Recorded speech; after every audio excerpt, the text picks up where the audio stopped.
Okay, we should be live. And I do see Brian DiLeonardo joining right now too, so that's great. Excellent. Let's see, get him in, and we will call the meeting to order. Once the one state's attorney, future judge, signs in, we'll be able to get going. The first item we have tonight, folks, as you saw on the agenda, is a recognition of just some people who have put heart and soul into this commission. And with one who we'll get to in a minute, she certainly put heart and soul into it and put the heart and soul into the commission, as she was one of the founding members and creators of the commission itself. But what I'm going to do is turn it over to Dr. Soule for recognition of members who are moving to the next phase in life, say life without the Sentencing Commission. Dr. Soule? Thank you, I appreciate it. Well, the first person that we wanted to recognize this evening was Brian DiLeonardo. As Judge Wilson just told us, Brian has been the state's attorney for Carroll County for a few years now, and he has served on the Sentencing Commission since 2016. And during his tenure, Brian also served on the Sentencing Guidelines Subcommittee. And on July 15th, Brian will be sworn in as a new judge in the Circuit Court for Carroll County. And Brian, it's been a pleasure working with you over these last 5+ years. And I think I can certainly speak for our commissioners in saying that we will miss your expertise and your thoughtful input and your balanced judgment. But we really appreciate your time with the Sentencing Commission. And I know this is a little bit unusual since we're not in person, but we will be presenting, sending you plaques. Look like this, which I know is a little bit hard to read, but you will get this, and I'll just read it out loud. I'd like to say that on behalf of the Sentencing Commission and its staff, it is my honor to present this plaque to the Honorable Brian DiLeonardo in grateful appreciation for your dedicated service to the citizens of Maryland as a member of the Maryland State Commission on Criminal Sentencing Policy. Thank you, Brian. We really appreciate it, and I know you'll be waiting to get this in the mail. But thank you so much, Brian. Well, and as I sent an email out to everybody, thank you all very much. It's been a real pleasure being part of the commission, and even when we've disagreed, we've found a way to do it respectfully, and I think we've come out with a better product as a result. And that has been a real pleasure to me in being part of this really substantive and important committee. So thank you all very much, and hopefully one day I'll see you again in this capacity. Definitely. We look forward to continuing to work with you in your role as a judge. And Brian, certainly we welcome you to the bench. And I think, Dr. Soule, if Delegate Clippinger is not here, we'll move on to someone that you'll be getting to know even better than you did as a state's attorney, Brian, because with us today, we have a couple special guests, and we're going to start with Chief Judge Mary Ellen Barbera, who has very graciously agreed to come on to thank our next recipient of recognition, Senator Dolores Kelly, for the years of service she has put into the state in so many ways, and particularly in this commission. So, Chief Judge, I turn it over to you. Oh, thank you, Judge Wilson. Greetings to you and to Judge Avery in your respective roles as Chair and Vice Chair of the Maryland State Commission on Criminal Sentencing Policy, as well as Dr. Soule and others who are here this afternoon. Thank you for asking me to speak today. Shannon may have misled you to think that I was a hard sell, but on this occasion, not at all, not at all. And I'm delighted to join President Ferguson, who I think also will be speaking about this wonderful woman whose name I'm about to mention, to congratulate her, Senator Kelly, on a total of 25 years of service on the commission and its predecessor, the Study Commission. One day you'll have to tell me why the Study Commission. I think I know. I think I can extrapolate, but you'll explain it to me, Senator Kelly. I understand that Senator Kelly has determined not to seek reappointment for another term. I know all of you join in my disappointment that Maryland will not be the beneficiary of Senator Kelly's wisdom, her savvy, and her knowledge for another term. Whoever fills her place at the commission should know that they are standing upon the shoulders of a visionary leader who has worked to improve nearly every aspect of justice in Maryland. Senator Kelly has left her stamp upon nearly every important piece of legislation affecting Maryland's justice system, always for the better. She understands the importance of procedural fairness and how devastating even its unintended lack can be, particularly to the disadvantaged, the vulnerable, and the poor. I've had the personal pleasure of getting to know Senator Kelly. I hope you remember this, Senator Kelly, when we traveled together to study juvenile justice reform projects out west. I've had the benefit of her counsel on a variety of legislative measures. And in both contexts, I have felt firsthand what safely can be described as the fire of her passion for improving the lives of the Marylanders we all serve. Senator Kelly, thank you for your service on this important commission, which strives to support, and I believe I have the quote correct, you'll correct me if I'm wrong, fair and proportional sentencing policy. I note that this is but one of your many undertakings, all of them seeking to bend the arc of Maryland's moral universe to justice, not simply toward it, but to justice. I salute you, Senator Kelly, as a champion of equal rights under law for all. And I am absolutely proud and delighted to call you my friend. Thank you. Can I Thank say you, Judge. something? Go ahead, sure. Thank you so much.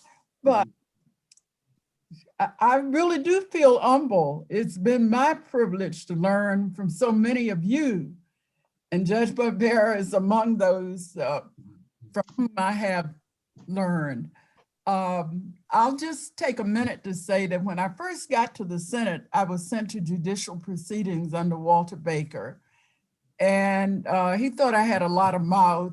And I used to sit down and ask him, because he had a lot of aches and pains, how he felt sometimes. Then we could get into issues of criminal and civil justice. And so he had me put on a Article 27 commission, which at the time was the way we had the code defined. And I had my husband, who now is disabled. That's one of the reasons I don't want to keep trying to serve if I can't do it well. Driving me to Annapolis at night for meetings where we dealt for a whole year on assaults. So I will say from the bottom up, a person who never had the pleasure of getting a degree in any aspect of the law has learned from all of you who've been so kind. You never embarrassed me if my question was dumb. And I have truly learned from you and am grateful from the bottom of my heart. Thank you. Well, Senator Kelly, we're not done with you yet, because also online is President of the Senate, Bill Ferguson, who also graciously gave some of his time to come and thank you for your dedicated work, again, to the state of Maryland and to this commission. So Mr. President, if the floor is now yours. Well, thank you, Judge Wilson. It is a pleasure, albeit virtually, to see you. I don't think we've seen each other in person since you were Delegate Wilson, but please, I hear great things about your presence on the bench and certainly in leading up this commission. And of course, Chief Judge Barbera, it's always a pleasure to be with you, no matter whether virtual or in person, Dr. Soule, and of course, my two colleagues in the Senate, Senator Kelly and Senator Casserly, always a pleasure. This is the first time I've had a chance to address the Sentencing Commission, and it is under sad but thankful circumstances. And I was going back to look, and Chief Judge Barbera mentioned this, and wanted to sort of see, what really was Senator Kelly's impact on this. And so it was back in 1996. And one of the joys of being one of the younger senators. So that was about the time that I was finishing 8th grade. Senator Kelly was in Annapolis, working to form what was then the Maryland Commission on Sentencing Policy to find recommendations for what we could do with sentencing. And then 3 years later, I imagine it was 3 years of long work, if I've ever seen a task force and known a task force, that the ultimate recommendation yielded this commission. And so, you know, when you go back and think over the last 22 years since 1999, there's one individual who from its initial thought to its establishment, to its those early formative years, to the ongoing impact, the Sentencing Commission, Senator Kelly has been there and fighting for justice and to ensure that our laws reflect our values. And why this really matters, and I think it's really important for this group in particular, because I know how much Senator Kelly cares so deeply and personally about this august institution. You know, when you think about sentencing, it really is the heart and soul of the social contract. It's one thing to have a judicial system, but it all comes down to enforcement. And do people believe that it is fair?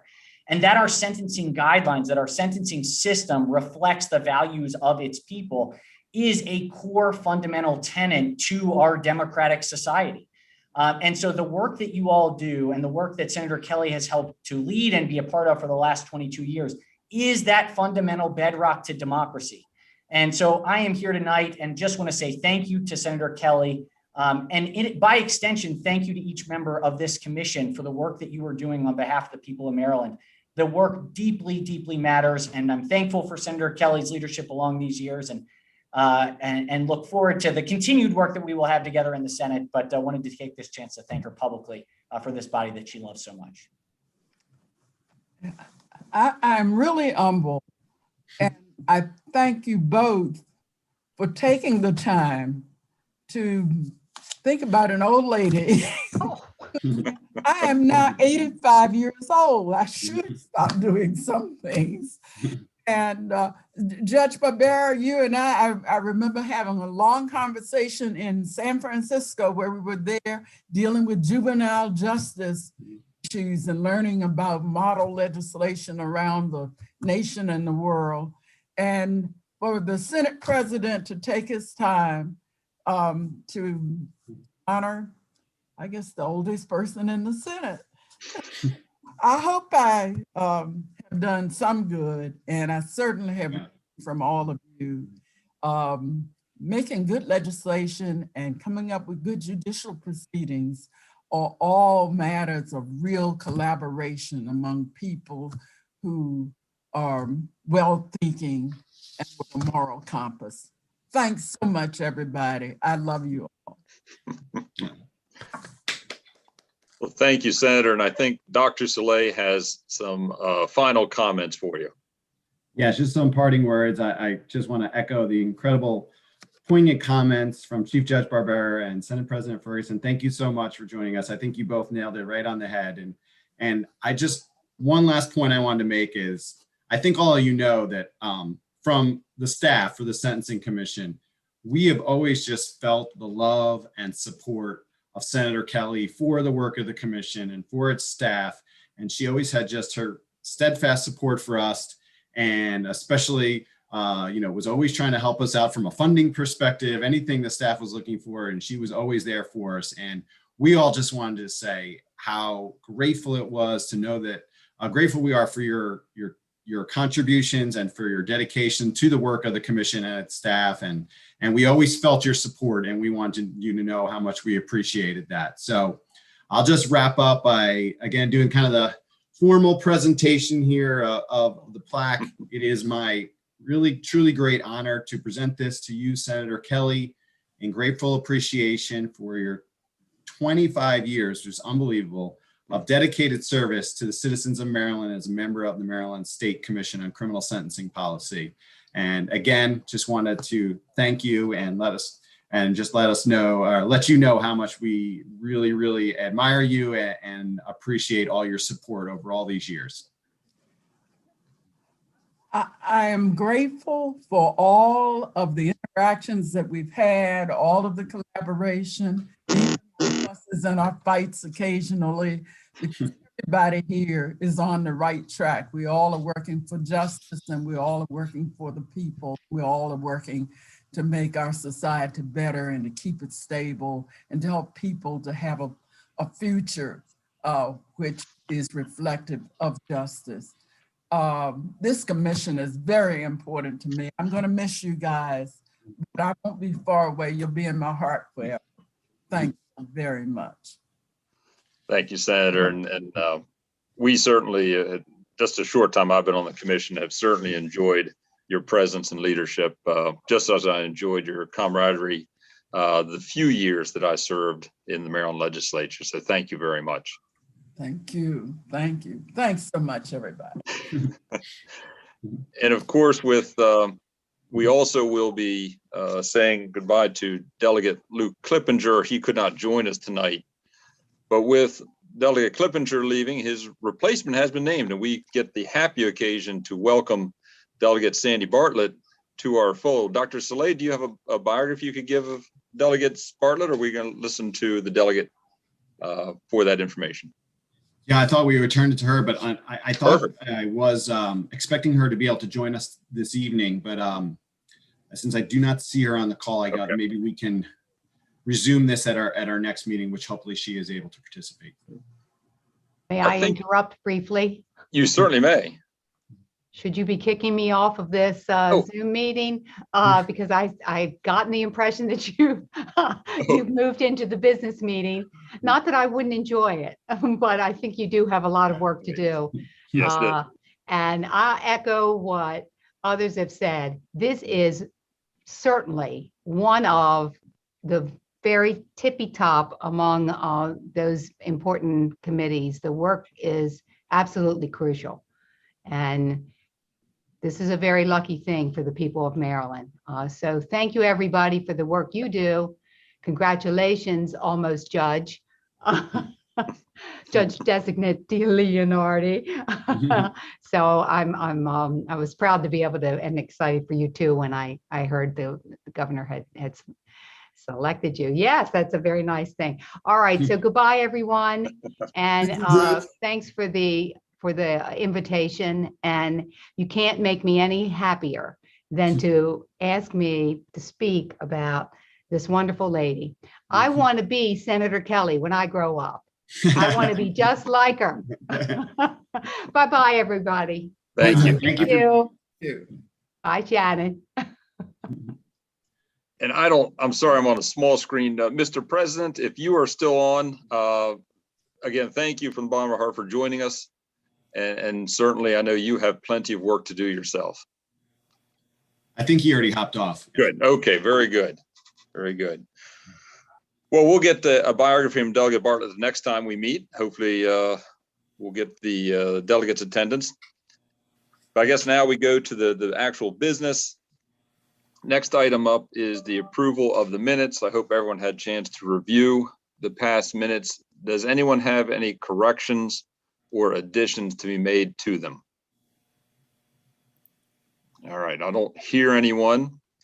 With that, is there a motion to approve the minutes? No. Very good, Second. Senator, thank you. And I'll second. Thank you, Judge Avery. Okay, well, is anyone opposed? If anyone opposed, please speak up. All right, hearing none, the minutes are approved. And Judge Avery, that takes us to you. Okay, thank you so much. As it turns out, as our chairman knows, I was unable to attend the last guidelines subcommittee.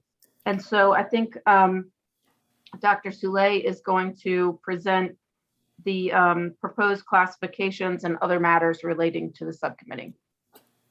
Yes, I'm prepared to do that. Thanks, Judge Avery. So the guidelines subcommittee met via video conference on June 22nd. The subcommittee reviewed 3 items, and those issues are presented as items 6A, B, and C on your agenda today.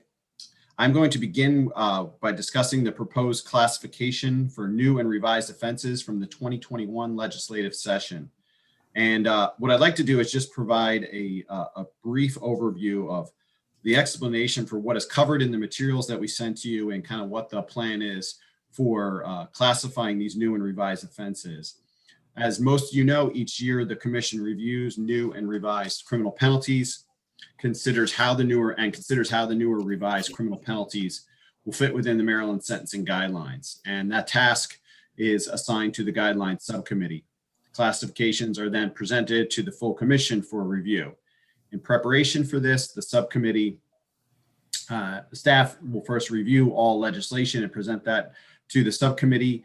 We will prepare a memorandum that identifies new or revised criminal offenses that carry a maximum penalty of 1 year or greater of incarceration.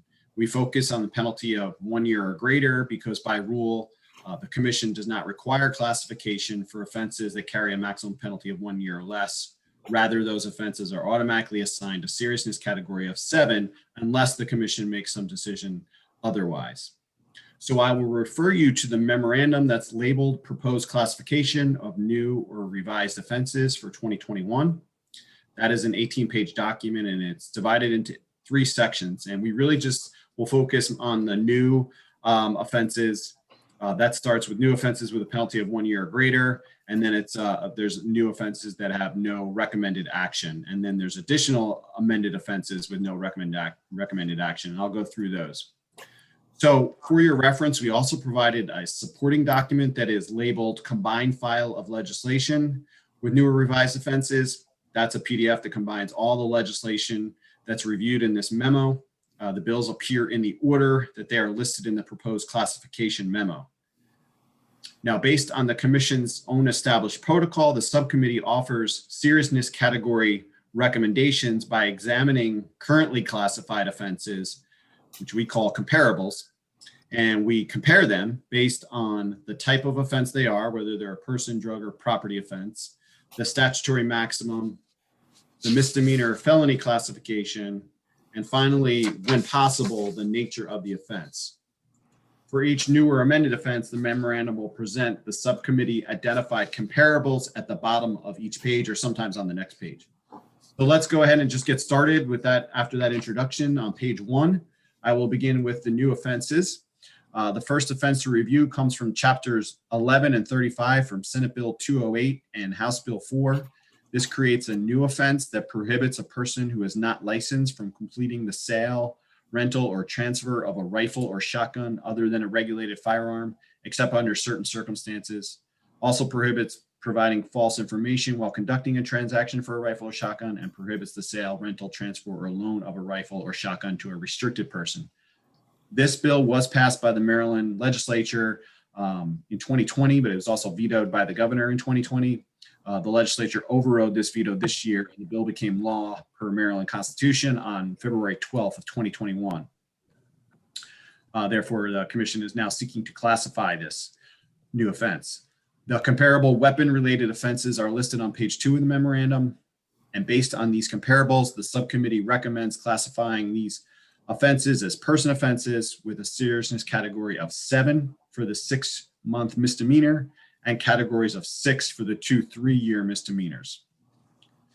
So I present that as the recommendation of the subcommittee and ask if there's any discussion.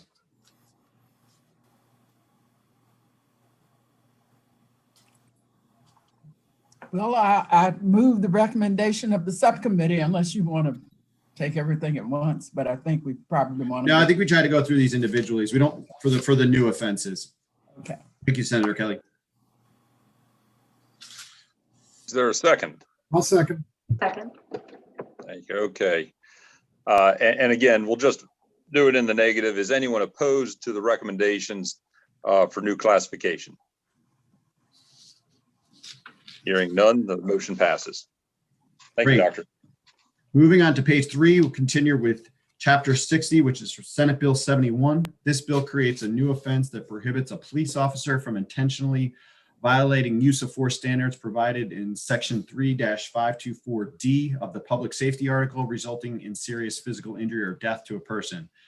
The bill establishes that a sentence imposed for this offense may be separate from and consecutive to or concurrent with a sentence for any crime based on this act. The identified comparables are listed at the bottom of page 3. Based on these, the subcommittee recommends classifying this offense as a person offense with a seriousness category of 4. I will note that the guidelines subcommittee was not unanimous in this recommendation. One member suggested this offense should be classified as a seriousness category 5 or similar to a assault in the second degree as opposed to a seriousness category of 4. It was noted that the offense was classified as a misdemeanor similar to the assault in the second degree, and also that victim injury points would likely be assigned to this offense, thereby enhancing the guidelines range. The remaining subcommittee members believe the offense should be categorized as a 4, given that a violation of Maryland's use of force statute by a law enforcement officer requires the state to prove elements beyond those required for assault in the second degree, and specifically to include serious physical injury or death. So in summary, by a vote of 3-1, the subcommittee recommends classifying this offense as a person offense with a seriousness category of 4. It's in order, I move that we uphold the recommendation of the subcommittee. Is there a second? I'll second. Okay. And again, in the negative, is anyone opposed to the classification as suggested? Hearing none, the measure passes. Okay, moving on to page 4. This is chapters 145 and 146 related to House Bill 425 and Senate Bill 623. The relevant portion of this bill creates a new offense that prohibits a person from knowingly possessing ransomware with the intent to use the ransomware for the purpose of introduction into the computer network, or computer system of another person without authorization of that person. The subcommittee identified a list of comparables. Those are listed on page 5, and based on these, recommends classifying this offense as a property offense with a seriousness category of 5. I will note that the subcommittee initially considered a seriousness category of 6 for this offense, guided mainly by many of the comparable offenses with 3-year statutory maximum penalties. However, the subcommittee agreed that the potential for damage and intent moves this offense into a more serious category. The subcommittee agreed that the first listed comparable offense, which is unlawfully accessing or attempting to access, cause access to, etc., a computer network to cause malfunction, interruption, alteration, damage, etc., or unlawfully possessing, identifying, distributing a valid access code less than 10,000 is a particularly relevant comparable offense, and they were guided more by this particular comparable. That offense carries a 5-year maximum penalty and potential fine of $5,000. But the seriousness category for that offense is a category 5, and the subcommittee agreed that this offense was most comparable to that. So they are recommending that a seriousness category of 5 be assigned for this new offense. I'll present that as the recommendation of the subcommittee. Okay. Any discussion? Yes, Judge Wilson, I just have one question for Dr. Soule. Sure. One of the other comparables that's noted is also the unlawful access offense under 7302 D1, and that's a misdemeanor that carries a maximum term of incarceration of 3 years, and it's a category 6. For this new offense, which is in the same section of the criminal law article, the maximum penalty is 2 years. Can you explain the reason why you have an offense that has a penalty that is less, actually has the higher category rating based on the recommendation? Yeah, I think that's a fair question. The subcommittee, there was a tremendous amount of discussion about this particular offense, and I don't want to speak for any individual subcommittee members, and they can certainly feel free to chime in. But I think the fact that the new offense was knowingly possessing that ransomware with the intent to do bad things in computer systems, that elevated this offense to a higher level. And if I'm misspeaking, I'm certainly feel free for any of the subcommittee members to represent that. But that was my understanding of the rationale for assigning this as a category 5 offense. Ain't that accurately stated? is occurring much more often than anything that I think a lot of us could have anticipated right in the middle of this pandemic. And it impacts potentially tens of millions of people in some cases. I would add that the use of ransomware is an aggravator to merely accessing the database. So if you have ransomware for the purpose of intending to use it for that purpose, then I think that is an enhancer that makes it, regardless of the penalty provisions, a more serious offense. I think that's what the discussion was. Okay, thank you. It just seemed unusual that, you know, the offense that carries a higher term of incarceration has a lower category score. I just wanted some idea what the thought behind that was. Thank you. Good. Any other discussion or questions? This is Delegate Moon.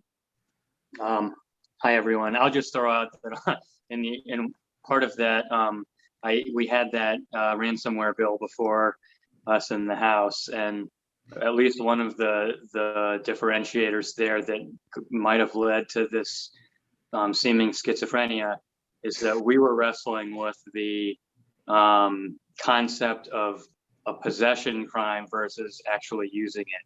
And what ended up coming before us as a bill was a possession with intent crime, which is why I think we were wrestling with what the max should be on that. And ultimately a political decision was made, and the penalty ended up coming down because of this debate about possessing versus using. So anyway, as it were. Thank you, Delegate. Or is there a motion to approve the suggestion? So move. I'll second. Very good. Again, is in the negative, is anyone opposed to the recommendation as made? All right, hearing none, the measure passes. Dr. Saleh, at this point, so I don't have to bug out in the middle of the next discussion, I am going to turn off my Zoom and turn the gavel over to the very able Judge Avery. Thank you. All right. Thank you all very much. Thank you, Judge Wilson. Knock them out. Okay. I think we can move on to page 6. This chapters 178 and 179. That's House Bill 234 and Senate Bill 607. This bill creates a new offense that prohibits a person from willfully and maliciously killing, injuring, or interfering with the use of a service animal, or allowing an animal that the person owns or over which the person has immediate control to kill, injure, or interfere with the use of a service animal. Based on the identified comparables, which are listed on page 7, the subcommittee recommends classifying this offense as a property offense.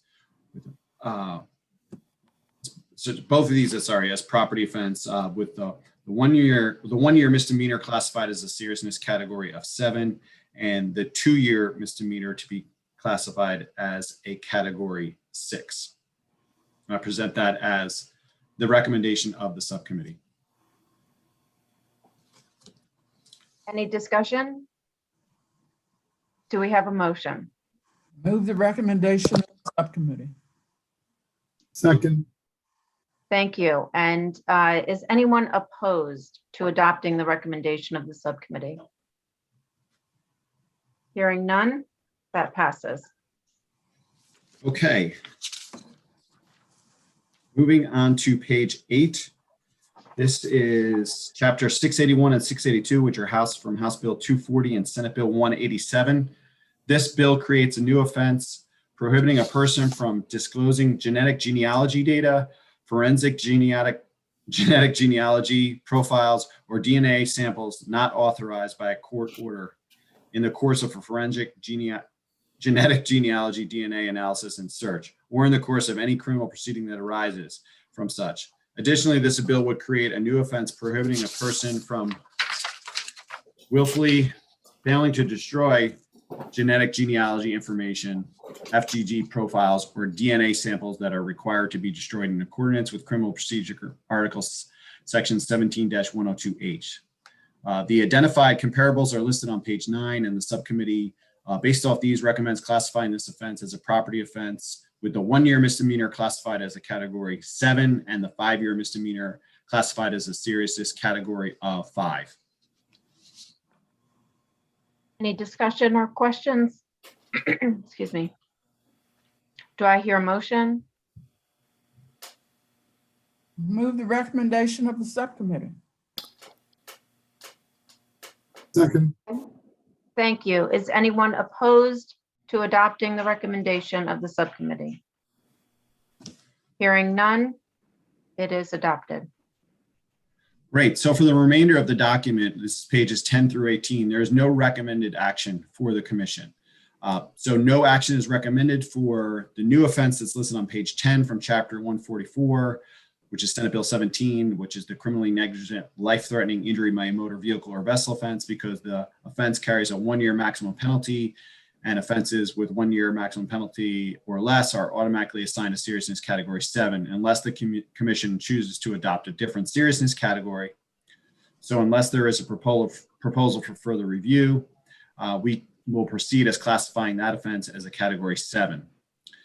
Further, no action is recommended for the changes to existing offenses as noted on pages 11 through 18, because there were no changes to the penalty structure for the specific offenses. We are happy to review any specific offense with the no designated action, but I will defer to the commission to decide if any offense-specific or bill-specific review is necessary. Any further discussion or suggestion? All right. All right, great. Then I think we are ready to proceed to the second item on this. Agenda item 6B as in boy, on the subcommittee report. This is the proposed classification for previously unclassified offenses. And I am going to happily turn it over to Sarah from our staff to present this agenda item. Thank you. I'll refer you to the memo entitled Proposed Classification of Previously Unclassified Offenses. As staff reviews new and revised penalties from each year's legislative session, we sometimes come across existing offenses that have not yet been classified by the commission.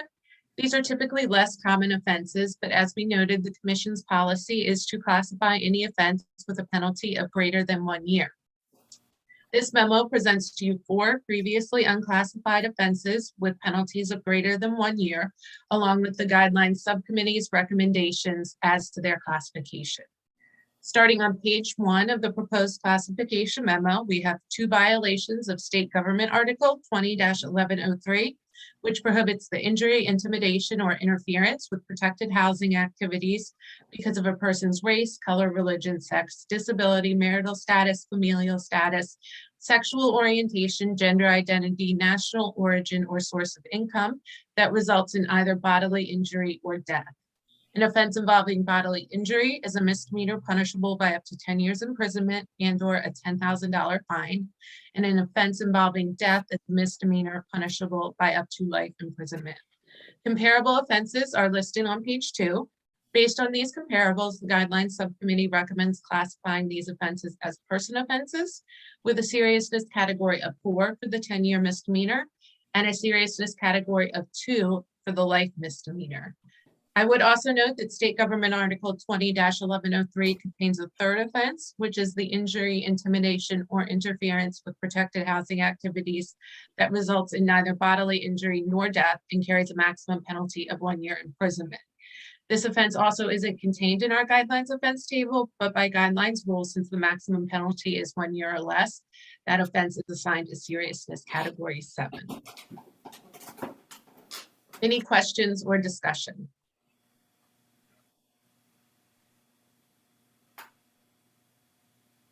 Okay. Do we have a motion? Move the recommendation. Thank you. Is there a second? Second.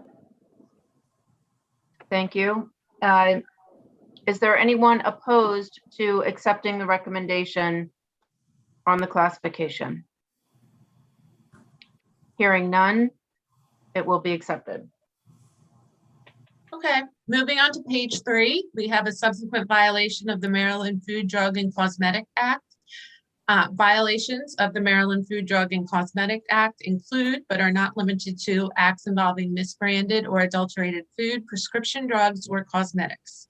This offense is a misdemeanor punishable by up to 3 years imprisonment and/or a $25,000 fine. Comparable offenses are listed on page 4. Based on these comparables, the Guidelines Subcommittee recommends classifying this offense as a property offense with a seriousness category of 6. I would note that for a first violation of the Maryland Food, Drug, and Cosmetic Act, the maximum penalty is 1 year and/or $10,000. The first violation is again not contained in our offense table, but by guidelines rules, since the maximum penalty is 1 year or less, the offense is assigned a seriousness category 7. Any discussion, questions?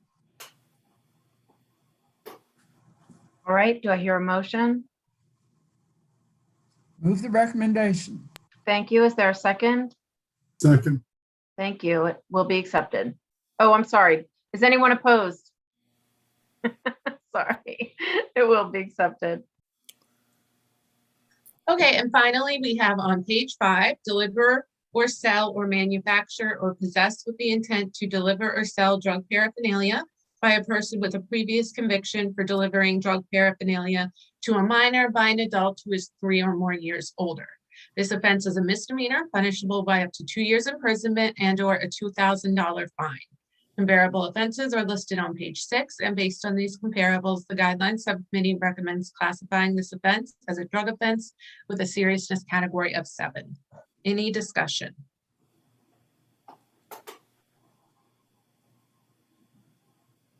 Is there a motion to accept? Motion to accept. Second. Thank you. Is anyone opposed? All right, thank you. It will be accepted. And that concludes that discussion. Thank you, Dr. Bowles. Thank you, Sarah. Appreciate that. So we can move on to agenda item 6C, which is the continual review of cell-by-cell compliance analysis. And Stacy Najeka from staff is going to guide us through this portion of the subcommittee agenda item. And I'm going to just bring up a brief PowerPoint presentation to kind of help guide us in this discussion. All right. Let's see.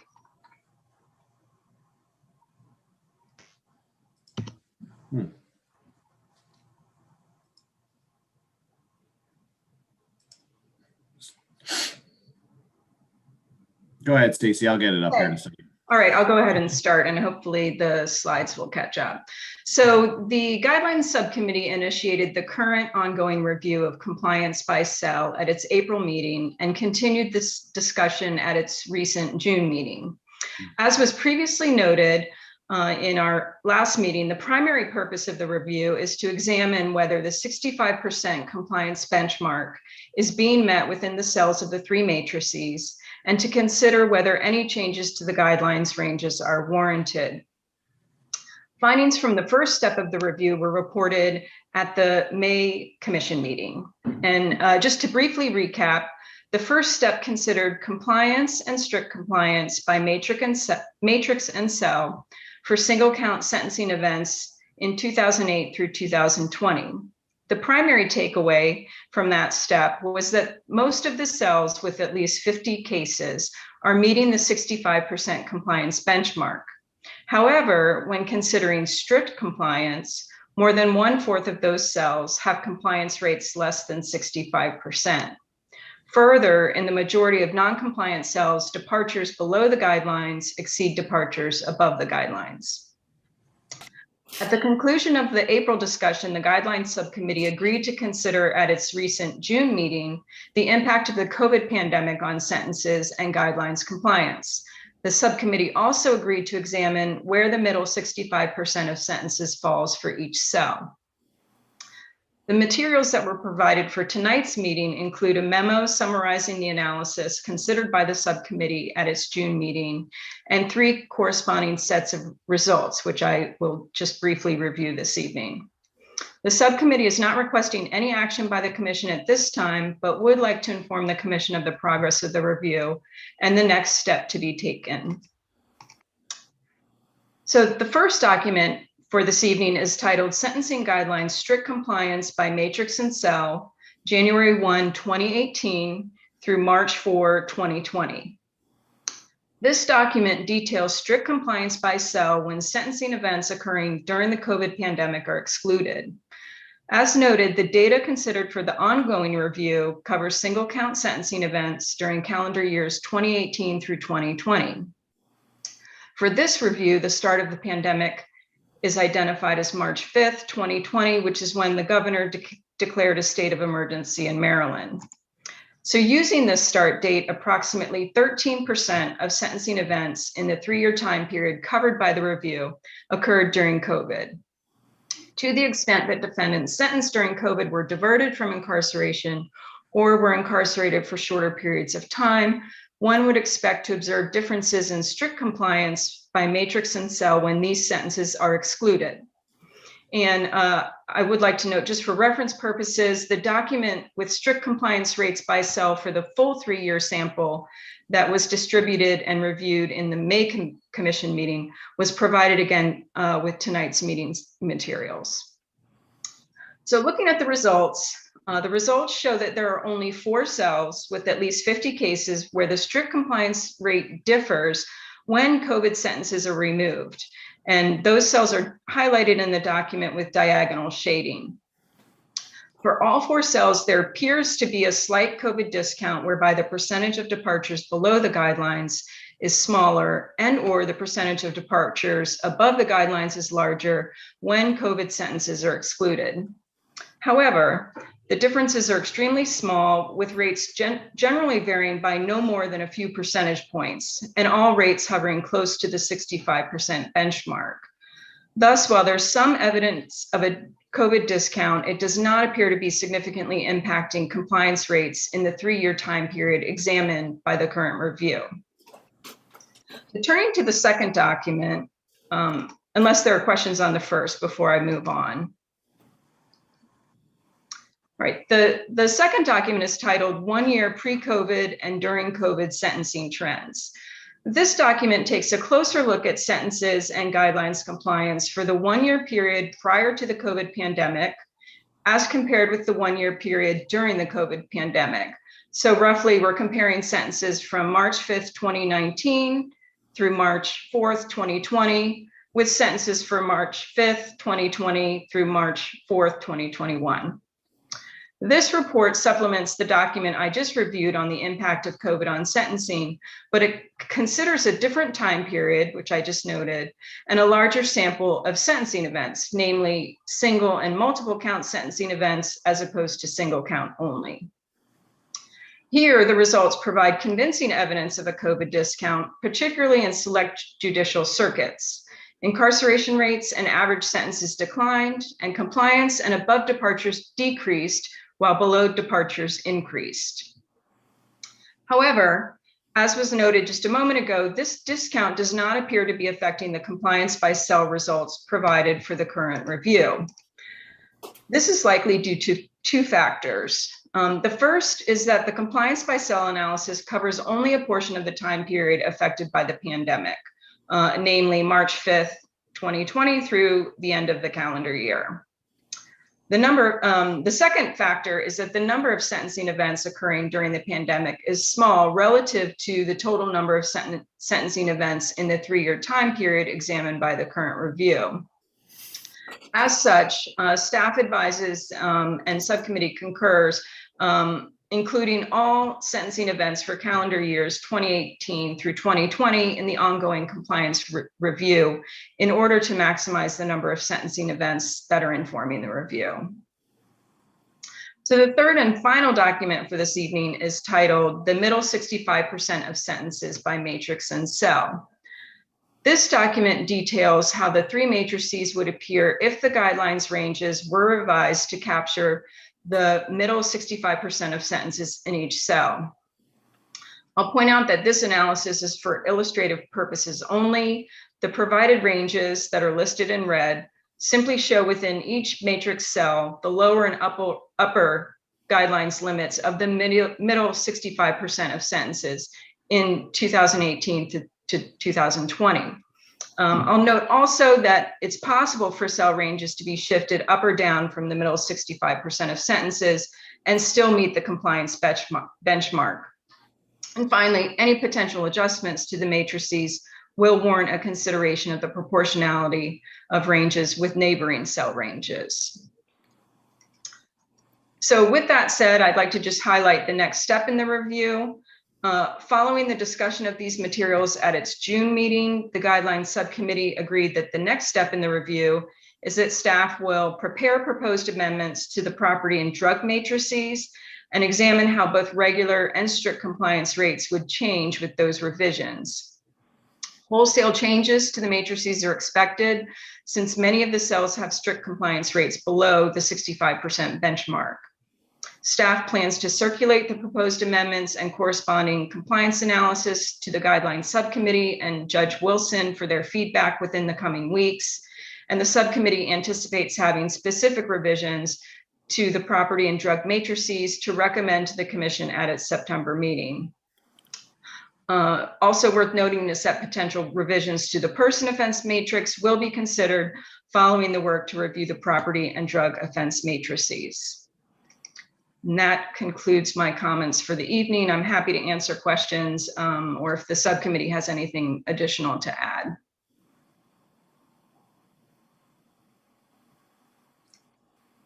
Any questions or comments?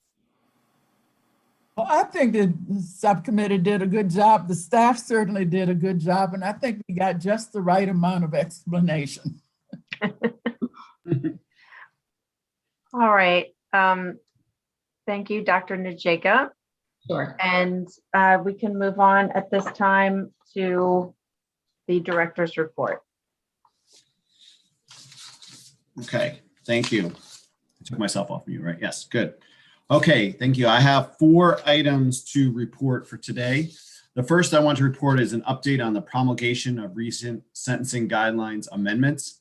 At the May 11, 2021 commission meeting, we voted to clarify the scoring of victim injury component of the offense score. The amended language instructs that permanent victim injury points shall be awarded for offenses involving evidence of child pornography. The proposed amendments were published in the July 2nd edition of the Maryland Register. Public comment on the proposed amendments will be accepted through August 2nd, excuse me. The notice of final action should be published in the August 27, 2021 edition of the Maryland Register, assuming everything moves along accordingly. And so I expect the amendments then would be adopted effective October 1 of this year. The second item I want to update on is regarding the Maryland Automated Guideline System. Just wanted to inform all of our commissioners that the staff is continuing to work with programmers at the Department of Public Safety and Correctional Services to implement updates to MAGS so that it is more mobile friendly, and particularly so it can render properly, whether it is viewed on a PC or a Mac or a tablet or a phone. And that is something that we have been working on after receiving feedback in the survey that we administered about more people actually utilizing MAGs on their phone in the courtroom. So we are working on that. That's a process with MAGs because it's a little bit different. We recently did the same changes with our static website, right? The MSCCSP.org, and that was much easier to implement. But with MAGs, it's a little bit more complicated. And the staff and I will probably have more to report about this at the September meeting. Some of the changes that we potentially been looking at, we are worried might be a little bit too much of a change to MAGs. And so we don't want it to be something that people that which are majority of our users are using it on a PC. So we're just a little bit worried that it might be introducing too much change for those users. So what we are probably going to do is send out a survey and try and get feedback from some of the core group of people that are utilizing MAGs just to get their feedback on the look and feel and see if people are comfortable with the changes that would make it, so it renders nicely on a phone. So we'll have more to report on that in September and future Sentencing Commission meetings. The third item I wanted to update on is regarding training. The staff has conducted multiple webinar trainings since the start of the year. The trainings provide information on the background and goals of sentencing guidelines and offer overview of the sentencing guidelines calculation process and provide advice for avoiding common mistakes, etc., when completing the guidelines worksheets, and particularly for complicated sentencing guideline scenarios. We also emphasize any recent amendments to the guidelines, such as the April 1, 2021 amendment or update regarding guidelines compliant binding pleas. And a recording of the most recent training video is available on our website to view on demand by anyone. It's on YouTube, but there's a link to it on the Sentencing Commission website. We also have instructional videos that are available on the website as well that for utilizing MAGs. And there's two different videos, one geared towards prosecutors and parole and probation agents who are initiating the guidelines, and one geared towards judges and court staff who are completing the sentencing information and submitting guidelines worksheets. So I just wanted to call attention to those resources. And finally, I just wanted to note that we recently scheduled a next training webinar at the end of July. That webinar is intended for new and current law clerks as there's turnover from year to year. And we will emphasize how to utilize MAGs to complete sentencing information and the guidelines worksheet. So that's our next scheduled webinar, and that's currently open for registration. That's for law clerks and court staff. The final item that I want to report on is just to give an update on the sentencing snapshot. As most of you know, the sentencing snapshot is a series of topical mini reports that's intended to provide more of a quick overview of sentencing trends and other topics of interest. And the Sentencing Commission started publishing one of these every 3 months since we started it, which was which was this time a year ago in July 2020. So we have 4 issues of the snapshot that are currently out. In preparation for publication of future issues of the snapshot, the staff distributed a list of proposed topics along with all the other meeting materials for tonight's meeting. And I ask that you, if you haven't already done so, that you please review the distributed list and feel free to offer feedback on the proposed topics. I will note that is not a definitive list. The staff just among ourselves, based on what we've been asked to provide information on, to develop that list. Is not necessarily in any particular order either. So we just want to know if any commissioners have any feedback about that list of proposed topics, and or if you have other topics that you would like to see added to the list. We would be happy to receive that information. That concludes my report for this evening. I'm happy to address any questions. That's great. Has anyone had a chance to look at it already? Do you have any feedback? Well, let's make sure that we save some time at the next meeting. If anything comes up, please feel free also, to convey whatever thoughts you may have to Dr. Soule directly by email. This is just, open for any feedback whatsoever. I think pre and post JRA sentencing trends would be very interesting, particularly in light of what we're doing with the matrix reviews. I appreciate it. Yeah, we have that. I mean, that is on the list, Rick, which you missed that. Right, number 6. I missed the beginning part of what you said. Yeah, that is on the list of intended docs, but I agree. I think that's a great idea.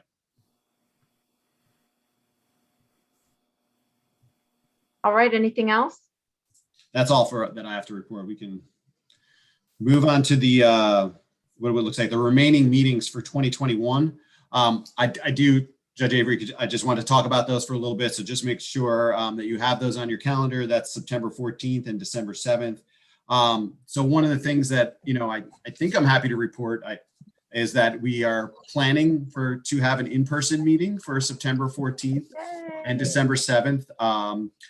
So we will do it in a hybrid manner. So we have reserved a meeting room at the Judiciary Training Center, the Judicial College. What is the, I'm not sure I'm naming it. It used to be called the JEC, but now I think we're just calling it Judicial. I know I Training. should know the answer to that. It's the Justice Center, I think. Anyway, I'm sorry, I can't remember. I still That's call okay. it I still call it the JEC. Right, I think a lot of people do. I can't get Let- with anything new. It's a good location, and we're actually proposing that. I had this conversation with Judge Wilson for both the September and December meeting. Traditionally in December, we would meet maybe at the House of Delegates building in a public building, but the Judicial Training Center building is more convenient to get to, and you can park right in front of it.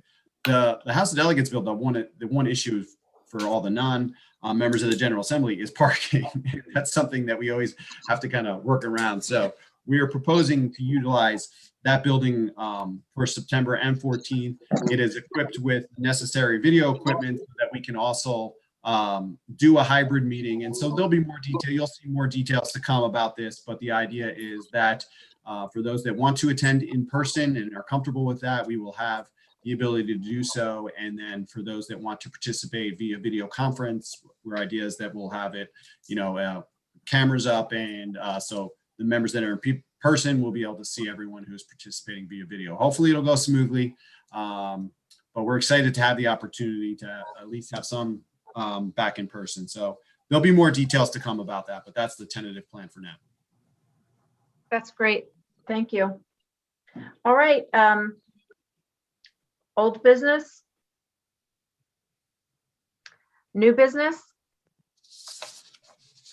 Okay, well, I have the pleasure of signing off, and I'm going to take the opportunity to have the last word on just thanking Senator Kelly. I feel so grateful and thankful to have worked with you on this commission. I've learned so much from you, and I think, Senator Kelly, it's been such a long time, and I think the first time I came on the commission, it was on behalf of DPSCS, and I had a lot of, I would say, strong ideas about things. And over the many years and all of the many debates and discussions that we've had, I really have opened my mind to a lot of aspects of justice because of your advocacy.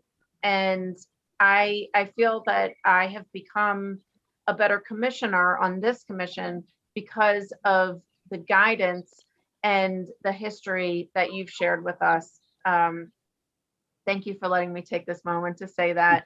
I really appreciate you, Senator Kelly, and I hope to see you soon. Here, All here. right. I ditto that.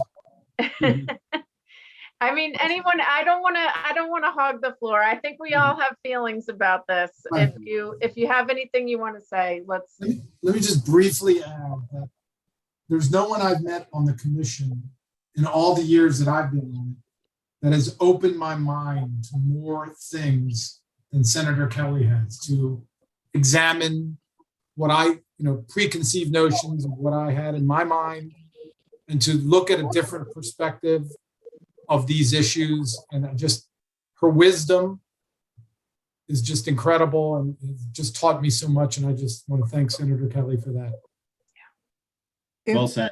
A word, I'd just like to thank all of you, because your perspectives as real practitioners and people who really know the law in a way that I do not has been helpful to me. My nickname when I was in college was Aristotle. I was a philosophy major. And I guess just wanting to think about justice in a way that crosses race, culture, periods of time, and disciplines is something that has motivated me, and you guys have taught me a lot. I love you all. Oh, We love you. love you too, Senator Kelly. Thank you so much. Appreciate it. Okay. Thank you very much. I believe this concludes the meeting. Do we have a motion to adjourn? Move. Good luck. So moved. I'll second. Thank you so much. Bye, everybody. Take care, Have a Brian. great See you night. see you in Take court. care. Absolutely. Take care. Bye, everyone.